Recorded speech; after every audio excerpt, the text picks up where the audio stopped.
Welcome, welcome, welcome. And we are back with Chaos or Community, Day 8, MLK Uncut series. And we're about to go live on Facebook. But I wanted to address you all first this time. This is the book that we're reading from. Where do we go from here? Chaos or Community. And I'm going to go ahead and start my Facebook Live.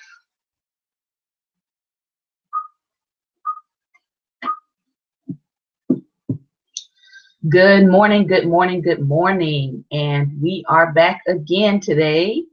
Had to handle some personal matters for a grieving family, so that's why we were not on yesterday. But we are back again for the rest of this week, Lord willing, at 11 a.m. Eastern Standard Time. Again, we are on day 8 of Where Do We Go From Here, Chaos or Community? And today we are going back to a hot topic. We're going back to a hot topic. Today we're talking about doctrines from hell. Doctrines from hell, and what does that mean for our country? What does that mean for the United States? So I'm going to take a minute here, and I'm going to invite some people into this conversation. And as you come on live, you are more than welcome to invite people into this conversation. Even if you are watching after the fact, you can also share this into other groups. You can share it on your page. And hopefully we will get some feedback as we go along.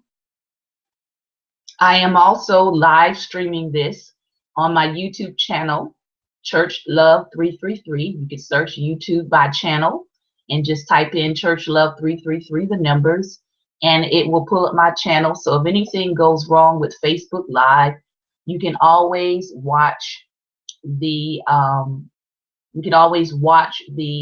live stream there. Welcome on, Angela, and those of you who are also coming on live, if you would. As Facebook is building an audience and inviting friends to join, you would invite friends to join us as well. As the days go on, we are seeing that this topic is very relevant to like 2016, right here, right now, even with what is happening in Milwaukee. We did a welcome. Thank you for joining us. We did a teaching a couple of back. If you go back through and you click on the hashtag chaos or community, you can follow these videos through Facebook. And we did a teaching about riots and the futility of violence. And here it is, not even a couple of days later, we have the violence that has been going on, I believe 3 or 4 days now straight in Milwaukee, where the National Guard has been called in. And I really wish I had, a CNN broadcast so I could tell my sisters and brothers over there that violence is not the answer. It's futile, right? Again, people look at violence, especially with the Black American community, regardless of how many injustices have been done, people look at it and they basically jump to the same conclusion that MLK tried to warn us about. And that is, well, because you're being violent, you don't deserve justice. And that has really been kind of the mindset of even what I've heard recently. I've gone on to a couple of blogs that say, get rid of the Black people, bomb them, just destroy them. They don't need to be here anymore, et cetera, et cetera, et cetera. And these are not white nationalist blogs. These are not white supremacist blogs. These are just regular blogs where the white community, as Martin Luther King said, anytime you go in the route of violence, it takes away the consciousness of the white community to actually do something to solve injustice. And I believe that he was right. So I'm going to go into prayer at this time, and we're going to talk today about the USA, the doctrines from hell that are still here, that are still being perpetuated. And we keep wondering why we're going in circles in this country concerning things pertaining to African Americans, pertaining to justice. And so we're going to talk about the why of why we keep going in circles through Martin Luther King's teaching. Where do we go from here, chaos or community? So I encourage you to invite people on as we go into a moment of prayer.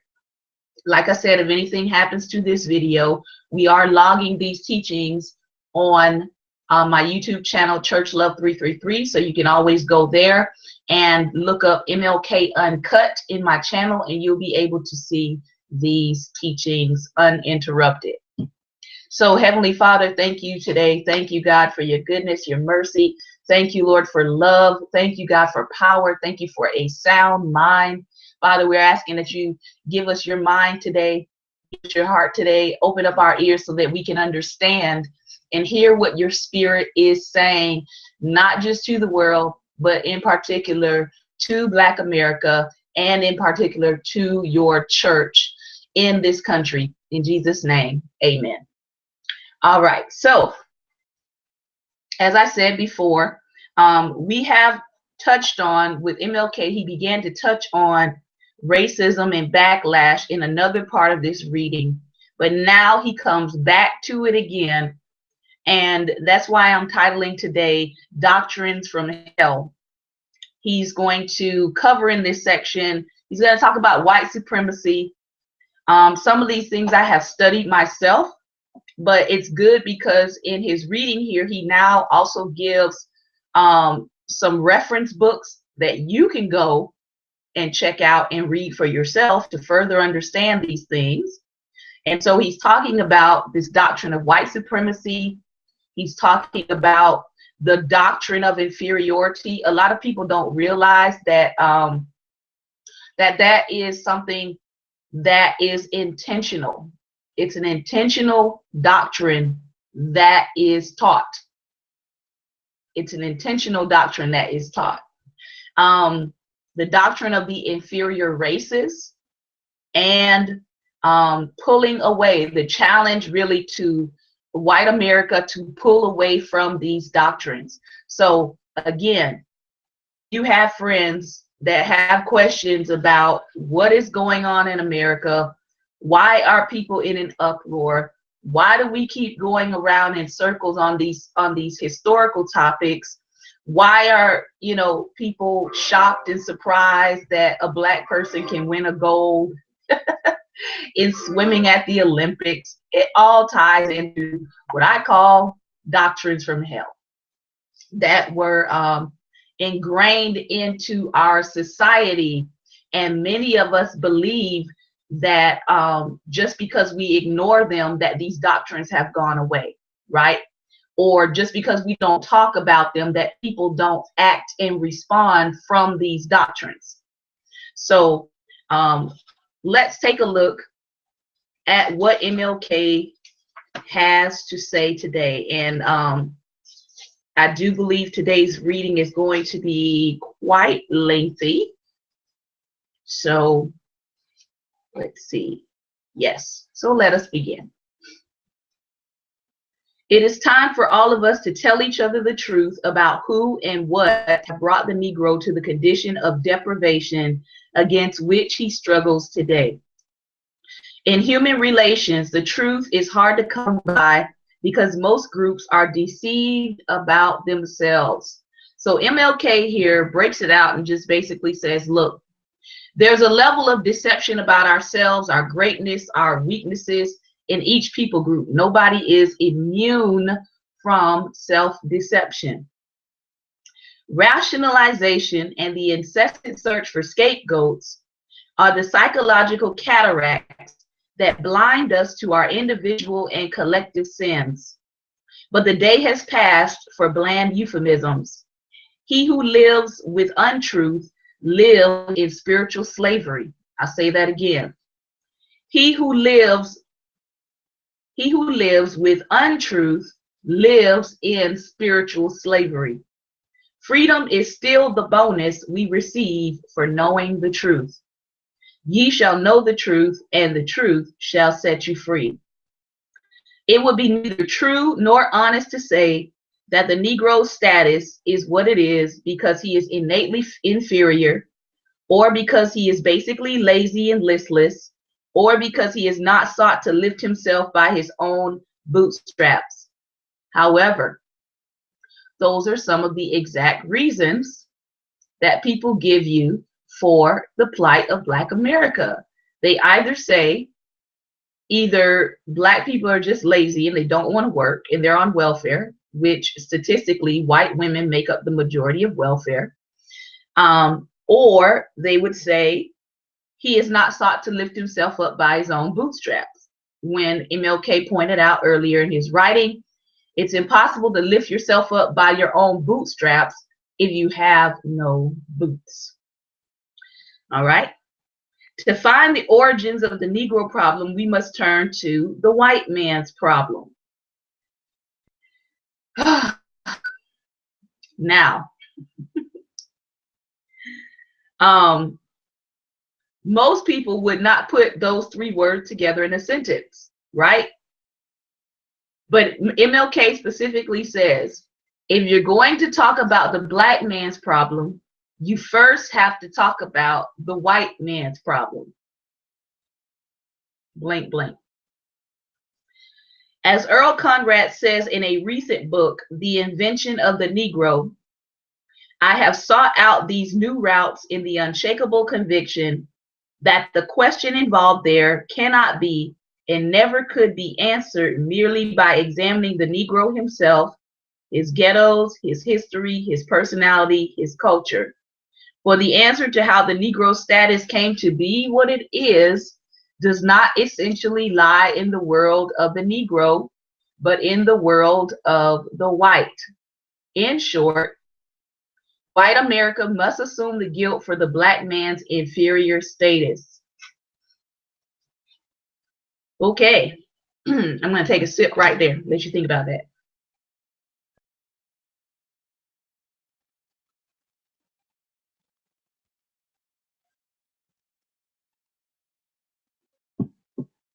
White America must assume the guilt for the Black man's inferior status in this country.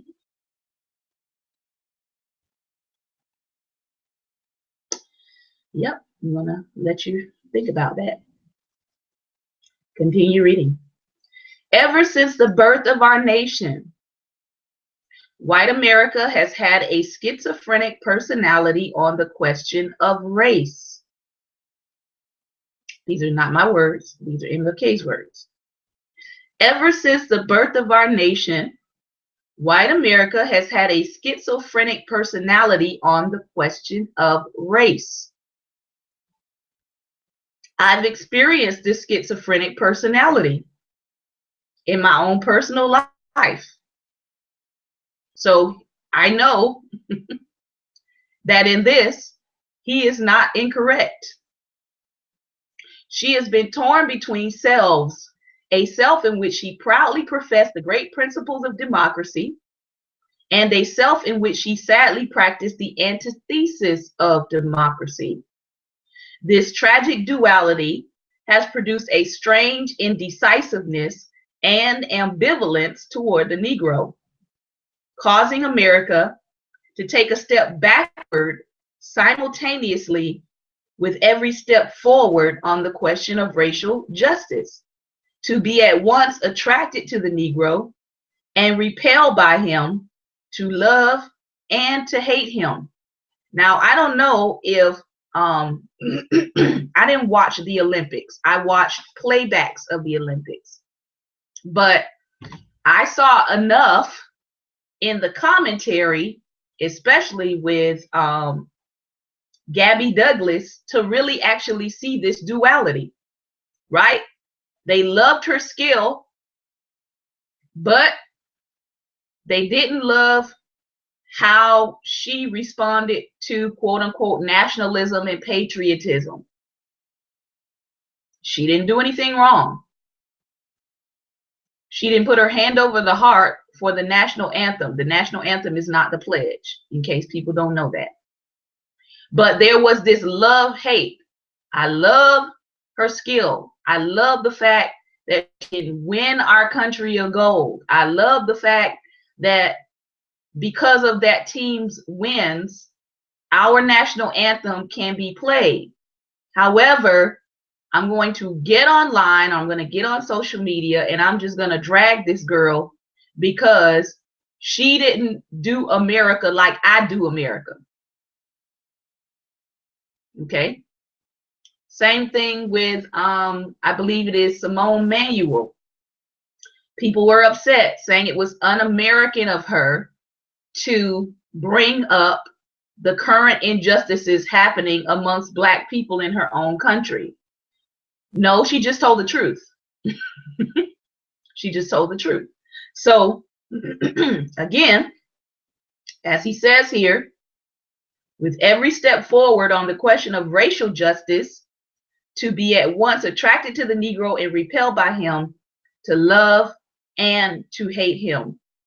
There has never been a solid, unified, or determined thrust to make justice a reality for Afro-Americans. The step backward has a new name today. It is called white backlash. White backlash. But the white backlash is nothing new. It is the surfacing of old prejudices, hostilities, and ambivalences that have always been there. I repeat, it is the surfacing of old prejudices, hostilities, and ambivalences that have always been there. It was caused neither by the cry of Black power, nor by the unfortunate recent wave of riots in our cities. The white backlash of today is rooted in the same problem that has characterized America ever since a Black man landed in chains on the shores of this nation. And just a caveat here, all Black people who are in this country didn't come in chains. Some were already here. Just had to throw that in there. So, the white backlash is an expression of the same vacillations, the same search for rationalizations, the same lack of commitment that have always characterized white America on the question of race. Now, it is very important to understand that, as he says here, excuse me, the lack of commitment has been characterized on the question of race, not on the question of abortion. You ask majority of white Americans about abortion, they're very clear on its life. They're very clear on abortion is murder. They're very clear on that.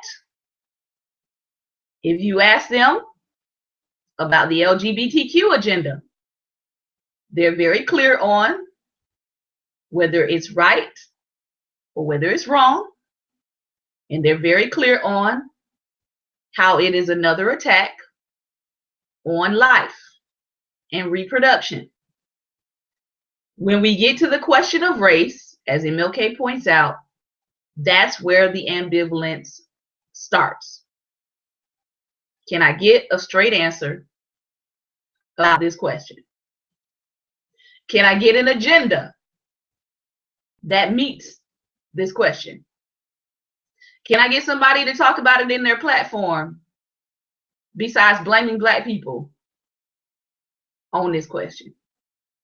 So we have to look at, like he said, people start having rationalizations and they don't have the same type of commitment to this particular question that they do to the other questions. People keep talking about, how can a certain party win Black people? Stop ignoring this question. See, you don't need to pay me $30,000 to tell you that. You don't need to give me a salary to tell you that. If you want Black people's attention, stop ignoring the question of race. I know it sounds simple. but it really is. And stop saying that it's all Black people's fault the way things are going in this country, when that is clearly historically unfounded. It's not true. So we're dealing in truth today. We're going to deal in truth today. All right. What is the source of this perennial indecision and vacillation? It lies in the congenital deformity of racism that has crippled the nation from its inception. Remember, race, as we talked about before, race is a social class construct. There's only one human race. But in this country, we decided to make race a social class construct. We decided to divide people along the lines of the pigmentation in their skin. So that is something we get to deal with as Americans. All right. And I wish I could, let me see your comments. There we go. All right. I was not seeing people's comments. All right. So I see your comments. Welcome to those of you who are on. So here we go. The roots of racism are very deep in America. Historically, it was so acceptable in the national life that today it still only lightly burdens the conscience. And I'm going to take a sip right there.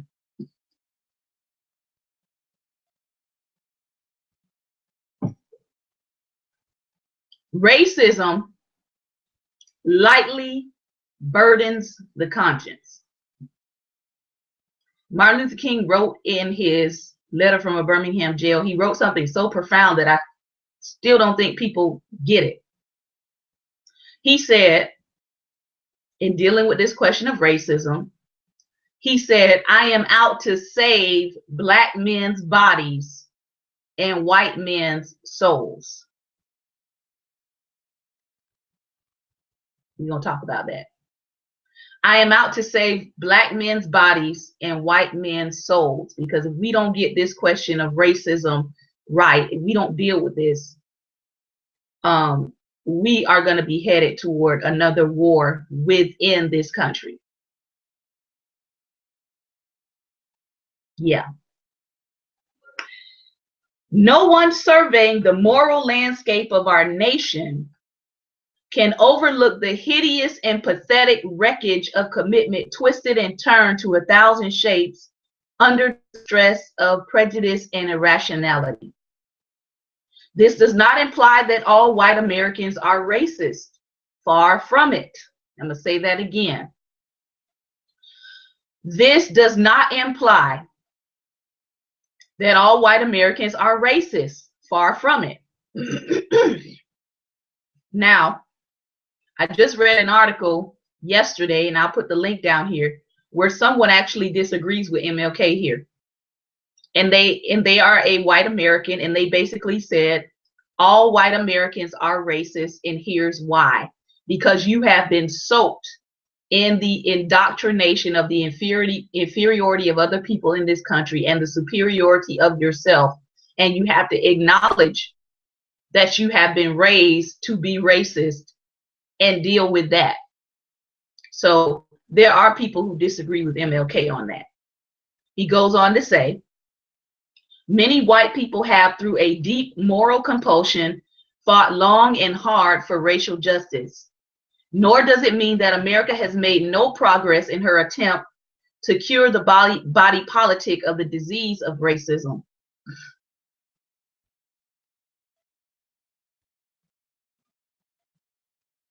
Yes, we know racism is a sin problem, right? But the sin specific that we're talking about today is racism. We know racism, according historically in this country, as I just said, I don't know if you just came on, Thomas. Historically in this country, racism is a class and social construct. America made the choice to divide people by their skin pigmentation. So this is a construct that was a legal construct We didn't start it, but we're trying to end it. We're trying to deal with it, but we didn't start it. All right. Many white people have, through a deep moral compulsion, fought long and hard for racial justice. Nor does it mean that America has made no progress in her attempt to cure the body politic of the disease of racism. Right?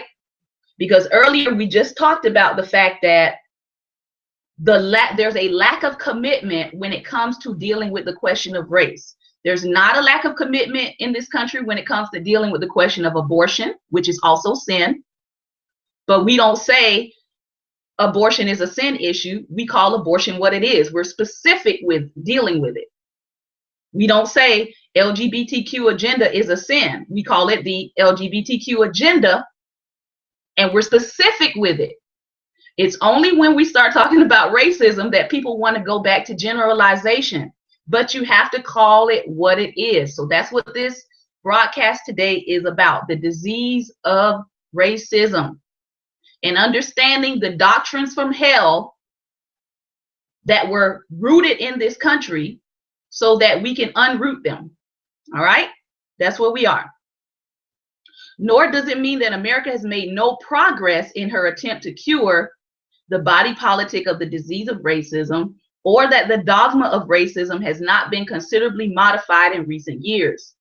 However, for the good of America, it is necessary to refute the idea. It is necessary for the good of America.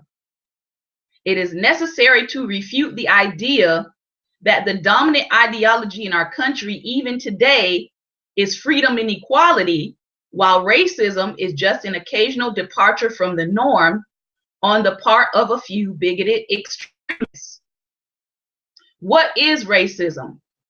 Here's a definition. Dr. George Kelsey, in his book entitled Racism and the Christian Understanding of Man, I'll give you that title again. Racism and the Christian Understanding of Man by Dr. George Kelsey states, racism is a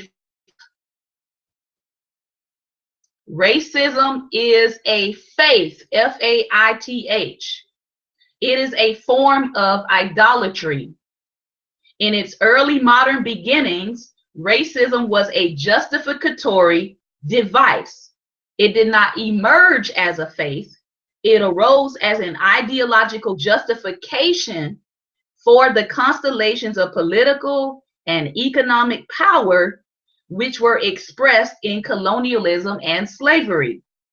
But gradually the idea of the superior race was heightened and deepened in meaning and value, so that it pointed beyond the historical structures of relation in which it emerged to human existence itself.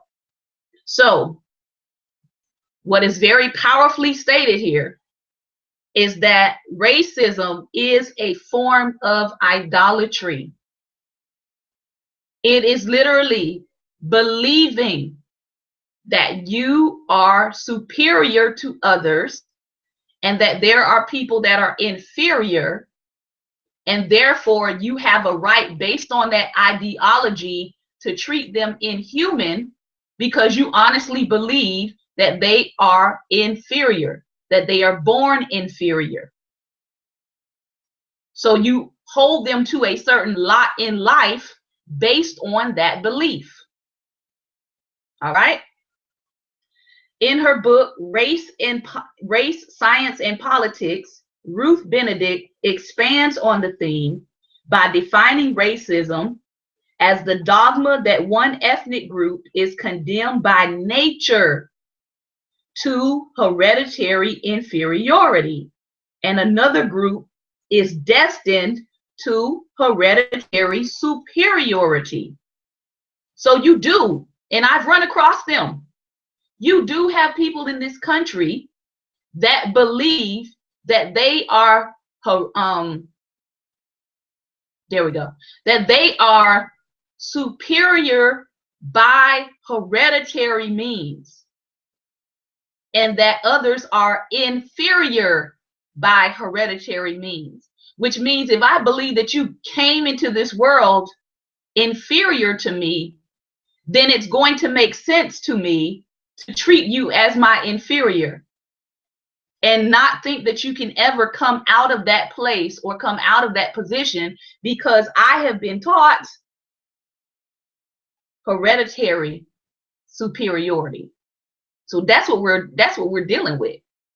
You have people in this country that believe that Black people are inherently violent, that Black people can't learn. This is what they believe. And so their attitude and their action becomes a reflection of that. So, yeah, I'm not going to get into the specific parties because I have found racists on both sides of the aisle, including in some of the independent and libertarian and Tea Party and all of that. All right. So I will go back and read your comment, but I'm going to stick to what we're talking about today, and that is the doctrine of racism and the fact that there are people in this country who literally believe that certain people are by nature, by hereditary nature, inferior to them. And if you believe that, it's going to be hard for you to treat people in this country as your equal. Yeah.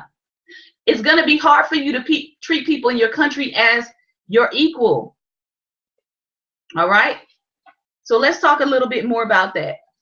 It is the dogma that the hope of civilization depends upon eliminating some races and keeping others pure. Remember? It is the dogma that the hope of civilization depends upon eliminating some races while keeping others pure. Okay? Hitler's plan, read some of his plan in Mein Kampf. His final solution. Hitler said, I got that from America. Hitler looked at our doctrines of eugenics, our doctrines of the superior races, and came up with his final solution. So it is this belief that, wait a minute, if some people are inferior and some people are superior, then I can justify eliminating the inferior people. That's what it goes into.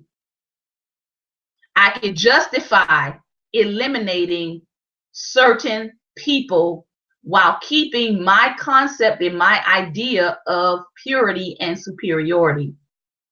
It is the dogma that one race, it is the dogma that only one race, right? And race in the social construct, because there's only one human race. We're talking about how race has been used as a social construct, has carried progress throughout human history and can alone ensure future progress. So you do have people that believe that the white race is superior, that the white race has helped us to progress more than any other race, and that we've got to ensure its purity and the carrying on of its progress. There are people who believe that, in spite of what history tells us about other cultures, other civilizations. And yes, that's a very important point. And in spite of what history tells us about the greatness of other cultures that came before ours, you have people with this mindset that only the white race social construct is superior to all others. And yes, we do need to be careful if we're trying to play God and eliminate people. We're going to go on and read. Since racism is based on the dogma that the hope of civilization depends upon eliminating some races and keeping others pure, its ultimate logic is genocide. I'm going to take a step on that. Think about what I just said.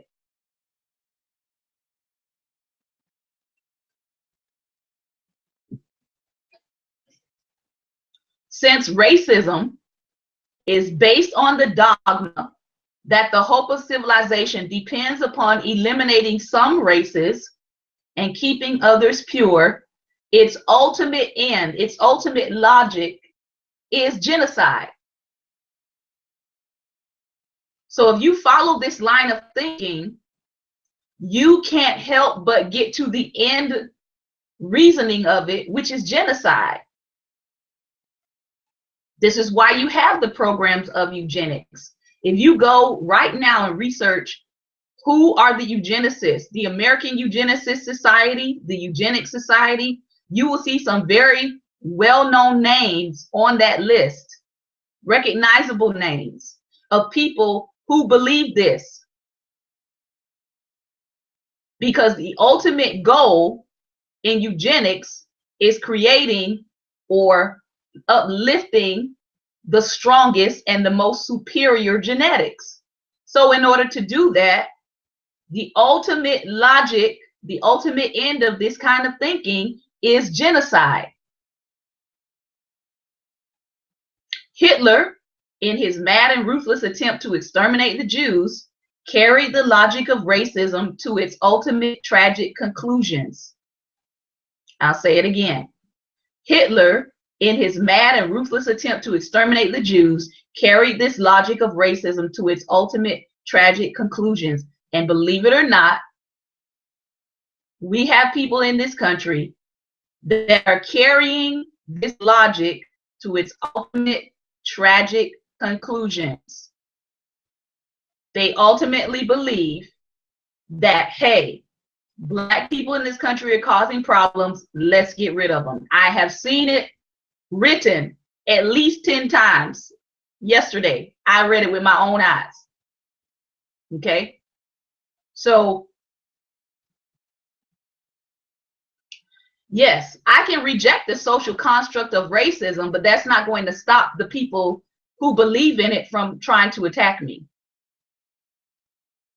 So I've got to deal with the other side of this coin of people who have this kind of logic, because this logic leads to genocide, and this logic leads to people doing damage and destroying people based on this logic. Okay, so just look at the Jews. I'm quite sure they were going around just trying to live their life until laws started being made to exclude them. Then they were told that they have to wear a yellow star to identify themselves. Then they were taken from their homes in the middle of the night. Then they were put on railroad carts and taken to concentration camps and eliminated. That had nothing to do with how they felt about other people. It had to do with how people felt about them. So it wasn't something that they could ignore, because to ignore it led to their genocide. Okay? All right. Hope we understood that. While America has not literally sought to eliminate the Negro in this final sense, it has, through the system of segregation, substituted a subtle reduction of life by means of deprivation. All right? So in MLK's time, because that's who we're reading here, in MLK's time, he's pointing out that the system of segregation was almost like a starting point for eliminating the Negro from public life. Right? He talks about how it reduces the quality of life. It reduced the value of life by means of deprivation. And if you don't understand that term of deprivation, look up another practice. It's called benign neglect. BENIGN, benign neglect. This was a practice that our government participated in by leaving certain communities, particularly Black communities, to rot, by leaving them without the necessary resources. And that policy had to do with, well, we won't help this community, but we won't harm it, or we won't do further damage to it. We will just let it deteriorate and waste away. So MLK is saying here that you can reduce the quality of a person's life by simply depriving them. What's happening in Venezuela? They're reducing the quality of their life. Yes, they have a horrible leader, but that horrible leader is using benign neglect. He's reducing the quality of their life by deprivation. So I don't have to physically go in and kill every single person, but if you don't have food and you don't have water, if you're being deprived of basic goods to survive, then guess what's going to happen? Right? Yeah, I do agree with that, Tara. Too many American Christians have ignored the issue of racism and tried to sweep it under the rug. That's why we're digging into it today. It's one reason. All right, so let's continue reading. If a man asserts that another man, because of his race, is not good enough to have a job equal to his, or to eat at a lunch counter next to him, or to have access to certain hotels, or to attend school with him, or to live next door to him, he is by implication affirming that the man does not deserve to exist. He does not deserve to exist because his existence, in his opinion, is corrupt and defective. Think about that. So if you're asserting these things because of their race, and we know in 2016 that these things are not this blatant.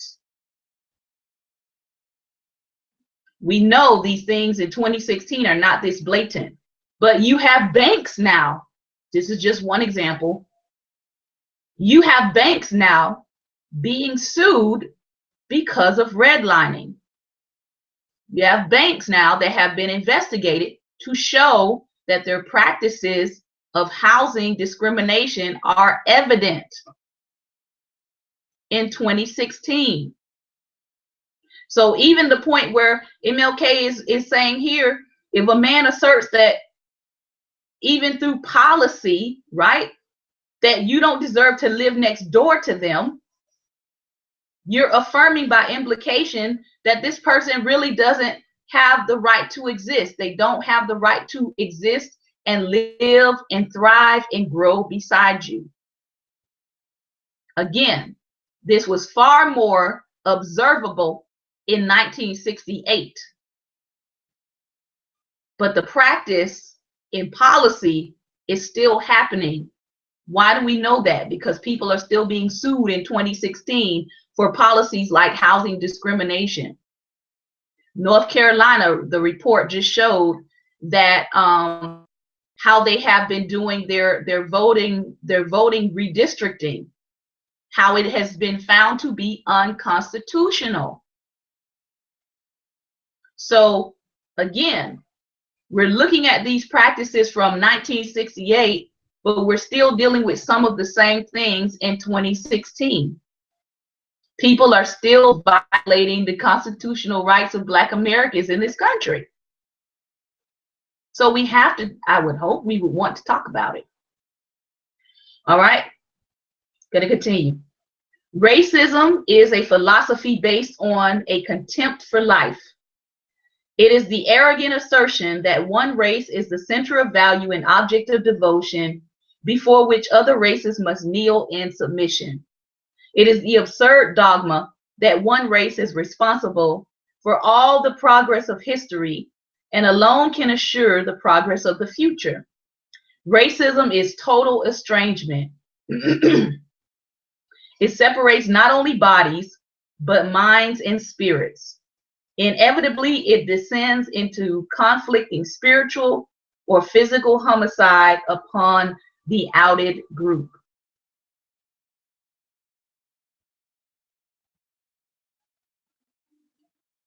So my screen is freezing here. Let's hope that it comes back. Let's see. If you are still there and you can hear me, tap the screen. If you're still there, you can hear me, tap your thumbs up.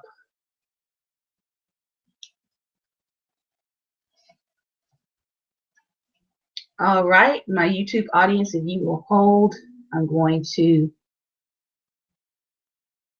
restart my Facebook Live audience here.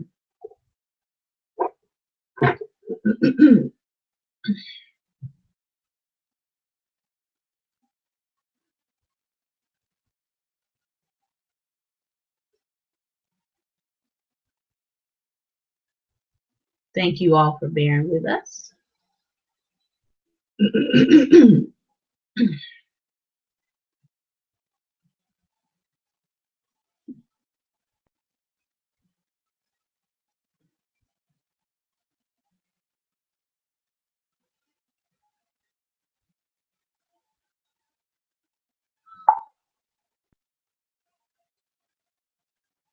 All right.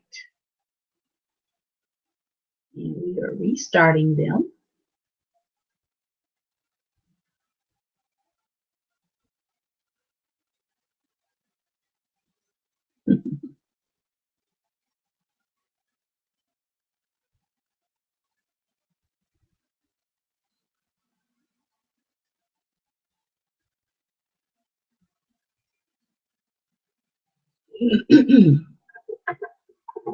All right. Thank you all for being patient.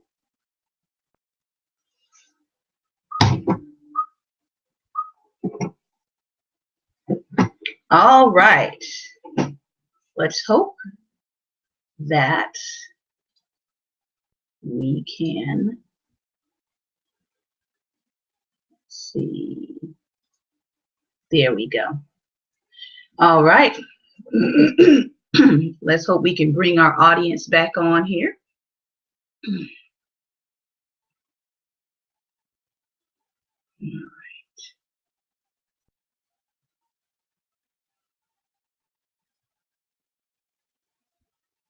Okay.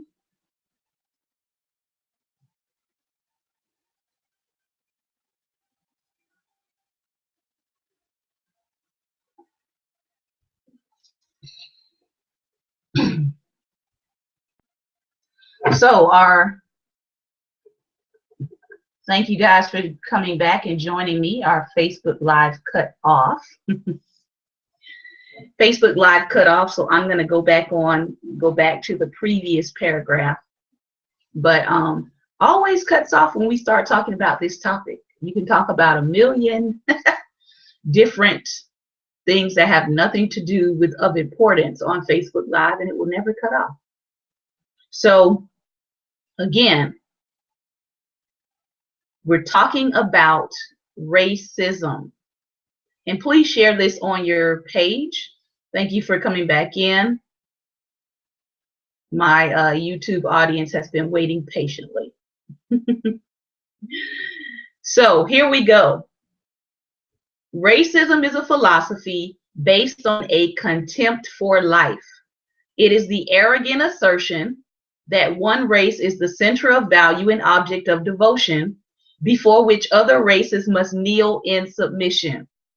It is the absurd dogma that one race is responsible for all the progress of history and alone can assure the progress of the future. Racism is total estrangement. It separates not only bodies, but minds and spirits. Inevitably, it descends to inflicting spiritual or physical homicide upon the group that is outed.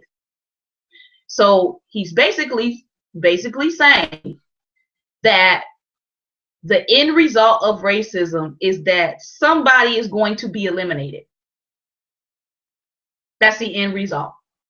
If you want to understand why it's important to deal with this ideology, is the end result is whoever the group is that is the outsider, they're eventually going to be eliminated, whether that is through abortion agenda, whether that is through unfortunately race soldiers infiltrating, according to FBI, race soldiers, white nationalists infiltrating our police departments and therefore using and abusing their power to eliminate people that they hate or they feel is inferior to them. That's not opinion. That is an FBI report.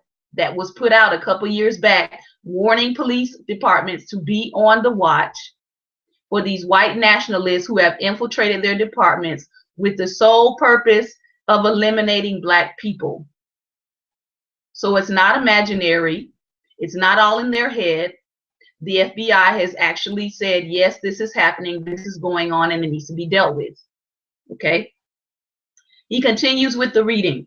One of the two dominant and contradictory strains in the American psyche, the positive one, our democratic heritage, was the later development of the American continent.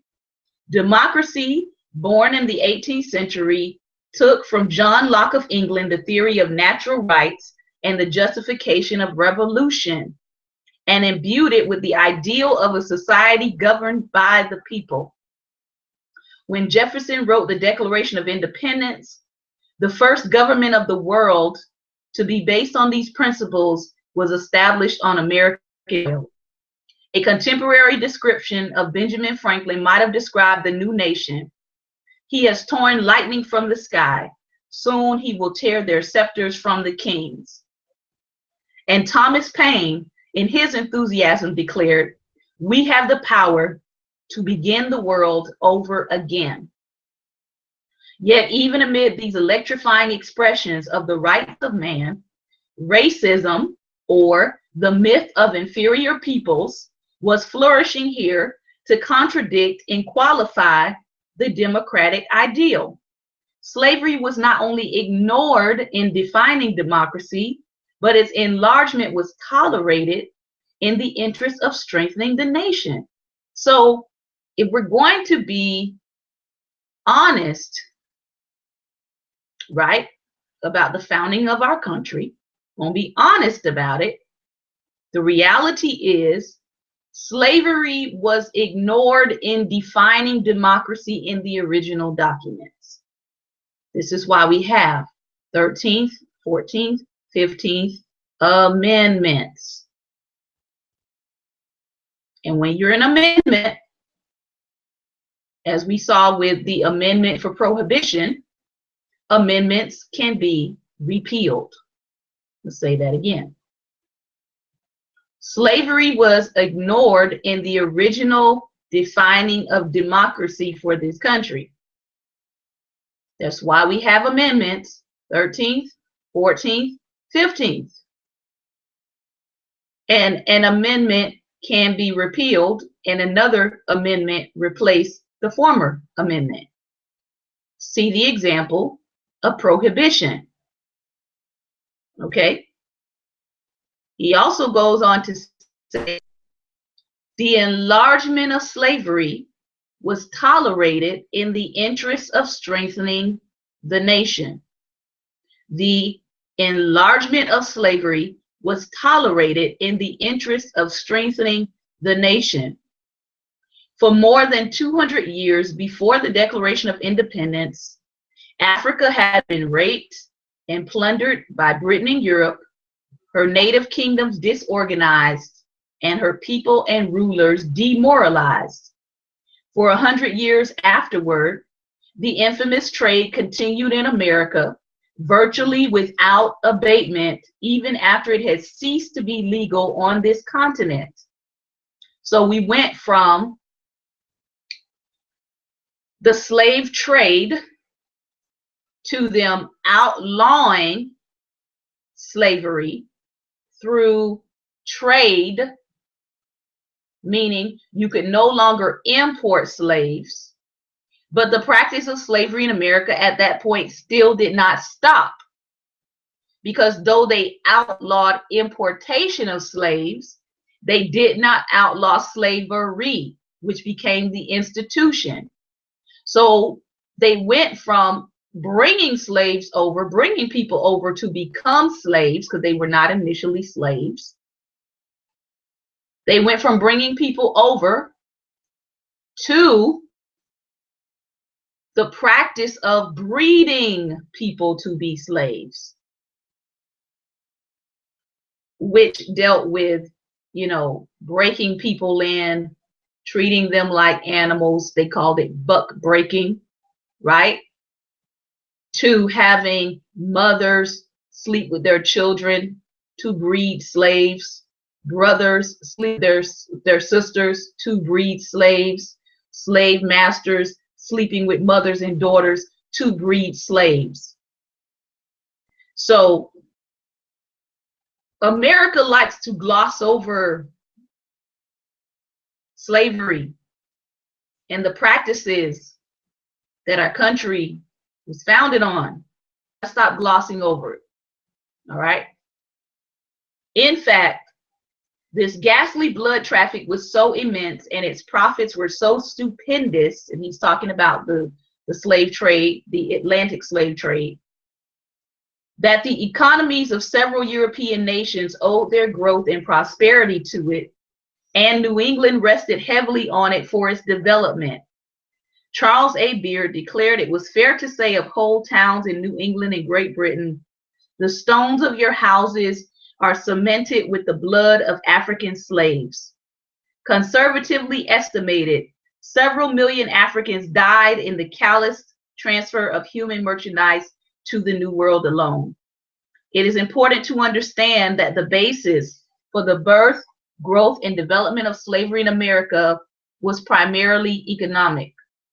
By the beginning of the 17th century, the British Empire had established colonies all along the Atlantic seaboard, from Massachusetts to the West Indies, to serve as producers of raw materials for British manufacturing, a market for goods manufactured in Britain, and a source of staple cargoes for British shipping engaged in world trade. So the colonies had to provide an abundance of rice, sugar, cotton, and tobacco.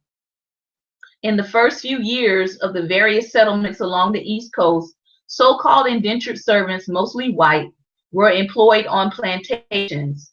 But within a generation, the plantation operators were demanding outright and lifetime slavery for Africans they imported. As a function of this new economic policy, Africans were reduced to the status of property by law. And this status was enforced by the most rigid and brutal police power the existing governments. By the 1650s, slavery had been legally established as a national institution. So you have to understand, part of the history of policing in this country was that they were slave catchers. So if you want to talk about institutions, if you want to talk about the mindset, you've got to deal with history. I know people don't like history. I love history.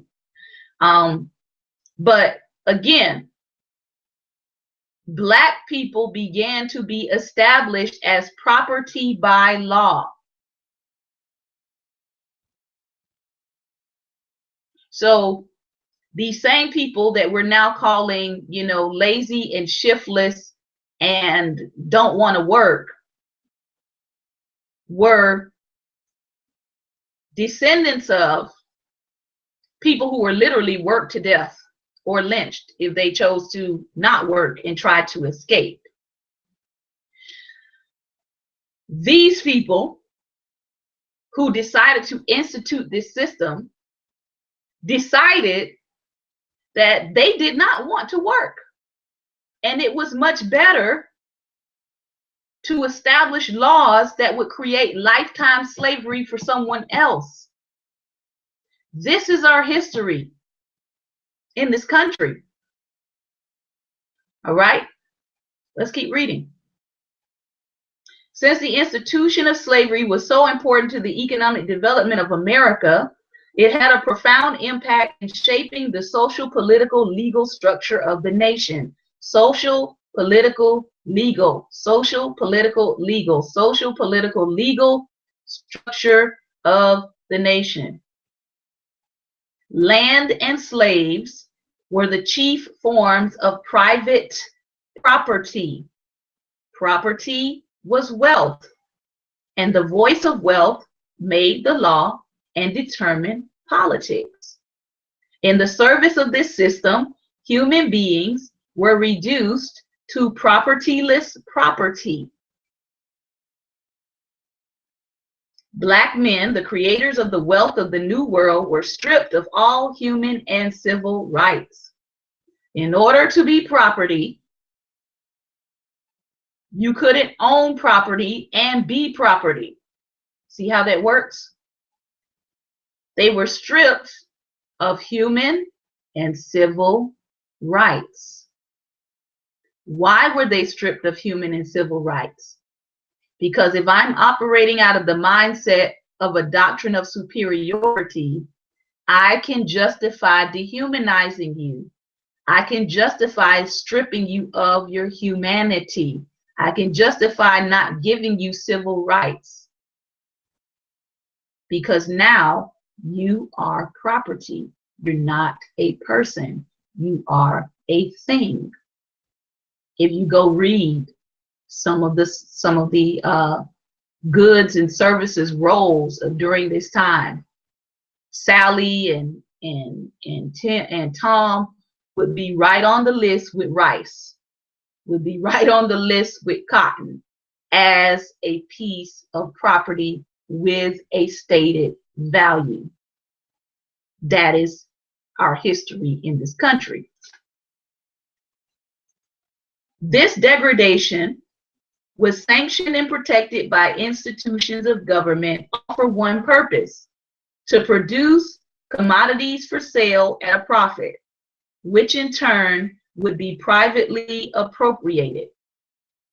It seems to be a fact of life that human beings cannot continue to do wrong without eventually reaching out for some rationalization to clothe their acts in garments of righteousness. Wow.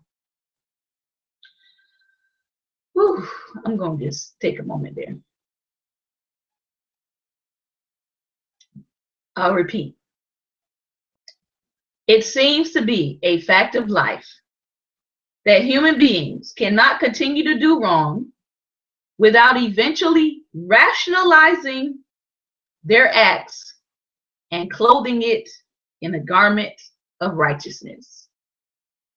And so, as MLK goes on to say here, with the growth of slavery, men had to convince themselves that a system which was so economically profitable was also morally justifiable. So now I've got to operate in a level of self-deception, because what I want to do with human beings and what I have been doing with human beings and what my ancestors have been doing with these human beings has become so profitable that to give it up with severe economic loss. So rather than give up the profit, I've now got to self-deceive, go into self-deception and morally justify why I am doing what I am doing. I'm talking about slavery. The attempt to give moral sanction to a profitable system gave birth to the doctrine of white supremacy. I will say it again. The attempt to give moral sanction for what they were doing to a profitable system gave birth to the doctrine of white supremacy. And clearly we're not going to finish this today. I have a little bit more to read and then we're going to stop for today. Religion and the Bible were cited and distorted to support the status quo. It was argued that the Negro was inferior by nature because of Noah's curse upon the children of Ham. There are churches that still teach this doctrine from hell. I'll say it again. It was argued that Negro was inferior by nature because of Noah's curse upon the children of Ham. When, if you actually study the text, that's not what it's saying. It's not even who they're pointing to. The Apostle Paul's dictum became a watchword. Servant, be obedient to your master. In this strange way, theology became a ready ally of the commerce. The great Puritan divine Cotton Mather culled the Bible for passages to give comfort to the plantation owners and merchants. So people actually combed the Bible, used scriptures out of context, tried to compare the indentured servitude that was used in the Bible to chattel slavery, to slave breeding, to give comfort to the plantation owners and merchants. He went so far, this man Cotton Mather, who was a Puritan, he went so far as to set up some rules for the Society of Negroes, in which, among other things, Negroes disobedient to their masters were to be rebuked and denied attendance at church meetings, and runaway slaves were to be brought back and severely punished. All of this, he reasoned, was in line with the Apostle Paul's injunction that servants should be obedient to their masters. Logic was manipulated to give intellectual credence to the system of slavery. Someone formulated the argument for the inferiority of the Negro in the shape of a syllogism, and this is the false doctrine and how it went. It says, all men are made in the image of God. God, as everyone knows, is not a Negro. Therefore, the Negro is not a man.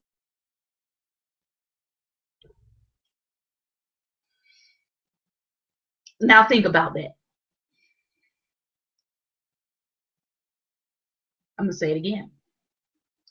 This is some of the doctrine and ideology that was being pumped into a people group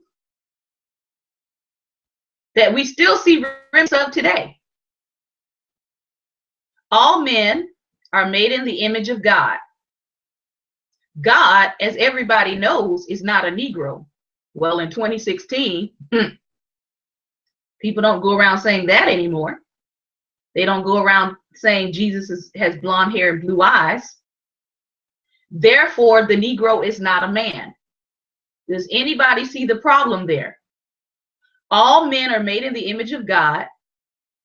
God, as everybody knows, is not a Negro. Therefore, the Negro is not a man. So this is a part of some of the false doctrine and the false ideology that began to be ingrained in a people group that has to be dealt with. Tomorrow, we'll be back continuing in this subject of doctrines from hell, and we're going to talk tomorrow about the founding fathers' struggle with these doctrines. We're also going to talk about how academia and how the white elite played a part in instilling these doctrines and driving a wedge between blacks and poor whites. So that's what we're going to be dealing with on tomorrow. This was a lot. I tried to get through as much as possible today, but we are going to do a part 2 of Doctrines from Hell tomorrow, and we will talk about what were some of the founding fathers' thoughts on it, what did they struggle with. We're also going to talk about how academia played a part in establishing these doctrines, and why can Donald Trump, as an example, why can he garner so much support from a segment of society that believes these doctrines wholeheartedly? They have a few of their own, but the basis of some of what they believe started here. It starts with distorting the Bible, right? That's why they're called the Church of the Ku Klux Klan. It starts with distorting the Bible. It starts with distorting God's image. It starts with distorting humanity and humankind and deciding who's human and who's not. So I hope that you got something out of this today. I do apologize for the Facebook Live audience for the video cutting off, but we will be back again tomorrow, and we will be talking about the United States doctrines from hell, academia's part that was played, and our founding fathers' part that was played in these doctrines. All right, so I hope that you have a great and wonderful day. Take care. If you have any questions or comments, please put them below. I will go back and read them. All right, take care and God bless.